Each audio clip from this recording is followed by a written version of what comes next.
بسم اللہ الرحمن الرحیم۔ نماز کی ادائیگی سے متعلق آج کا ہمارا الحمدللہ یہ 24واں سبق ہے۔ آج ہم مسئلہ پڑھیں گے کہ تشہد کے لیے کیسے بیٹھا جاتا ہے، یعنی اتحیات کے لیے بیٹھنے کا سنت طریقہ کیا ہے۔ کل ہم نے 2 طریقوں کے بارے میں پڑھا تھا، دایاں پاؤں کھڑا رکھنا اور بائیں پاؤں کو موڑ کر اس پر بیٹھنا۔ دوسرا طریقہ کہ دونوں پاؤں موڑ کر ان کا اوپر والا حصہ زمین پر لگا دینا اور ان پر بیٹھنا۔ تیسرا طریقہ ابھی پڑھتے ہیں۔ صحیح بخاری حدیث نمبر 828، محمد بن عمر بن عطا رحمۃ اللہ علیہ انہوں نے بیان کیا کہ وہ نبی اکرم صلی اللہ علیہ وسلم کے چند اصحاب رضوان اللہ علیہم اجمعین کے ساتھ بیٹھے ہوئے تھے کہ نبی اکرم صلی اللہ علیہ وسلم کی نماز کا ذکر ہونے لگا تو ابو حمید الساعدی رضی اللہ تعالی عنہ انہوں نے فرمایا کہ مجھے نبی اکرم صلی اللہ علیہ وسلم کی نماز تم سب سے زیادہ یاد ہے۔ میں نے آپ کو دیکھا کہ جب آپ تکبیر کہتے تو اپنے ہاتھوں کو کندھوں تک لے جاتے، جب آپ رکوع کرتے تو گھٹنوں کو اپنے ہاتھوں سے پوری طرح پکڑ لیتے اور پیٹھ کو جھکا دیتے، پھر جب رکوع سے سر اٹھاتے تو اس طرح سیدھے کھڑے ہو جاتے کہ تمام جوڑ سیدھے ہو جاتے۔ جب آپ صلی اللہ علیہ وسلم سجدہ کرتے تو آپ اپنے ہاتھوں کو زمین پر اس طرح رکھتے کہ نہ بالکل پھیلے ہوئے اور نہ سمٹے ہوئے، پاؤں کی انگلیوں کے رخ قبلہ کی طرف رکھتے۔ جب آپ 2 رکعتوں کے بعد بیٹھتے تو بائیں پاؤں پر بیٹھتے اور دایاں پاؤں کھڑا رکھتے، اور جب آخری رکعت میں بیٹھتے تو بائیں پاؤں کو تھوڑا آگے کر لیتے اور دائیں پاؤں کو کھڑا کر دیتے، پھر مقعد پر بیٹھ جاتے۔ تو یعنی درمیانی قعدہ میں تو آپ اسی طرح بیٹھتے جو عام روٹین میں بیٹھا جاتا ہے، لیکن آخری قعدہ میں چونکہ آپ صلی اللہ علیہ وسلم طویل دعاؤں کا معمول تھا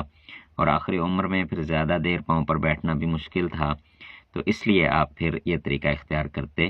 کہ دائیں پاؤں تو کھڑا رکھتے لیکن بائیں پاؤں کو تھوڑا سا نیچے کی طرف کر دیتے اور بائیں ران پر ٹیک لگا کر یعنی کہ اپنے مقعد پر بیٹھ جاتے تھے۔ چوتھا طریقہ صحیح مسلم حدیث نمبر 1307، سیدنا عبداللہ بن زبیر رضی اللہ عنہ سے روایت ہے کہ رسول اللہ صلی اللہ علیہ وسلم جب نماز میں بیٹھتے تھے تو اپنے بائیں پاؤں کو ران اور پنڈلی کے درمیان کر لیتے، یعنی کہ دائیں طرف کے ران اور پنڈلی کے درمیان ان کے نیچے کر لیتے اور دایاں پاؤں بچھا دیتے اور اپنا بایاں ہاتھ بائیں گھٹنے پر رکھ لیتے اور دایاں ہاتھ دائیں ران پر رکھ لیتے اور اپنی انگلی سے اشارہ کرتے۔ تو اس طریقے سے بیٹھنے کو تورک بھی کہا جاتا ہے۔ تو نبی اکرم صلی اللہ علیہ وسلم اس طرح بھی بیٹھا کرتے تھے، لیکن نبی اکرم صلی اللہ علیہ وسلم نے صحت مند نوجوان آدمی کو بلا عذر تورک کرنے سے منع کیا ہے۔ مسند امام احمد بن حنبل رحمۃ اللہ علیہ حدیث نمبر 13437، سیدنا انس بن مالک رضی اللہ عنہ سے روایت ہے کہ رسول اللہ صلی اللہ علیہ وسلم نے نماز میں اقعاء اور تورک سے منع فرمایا ہے۔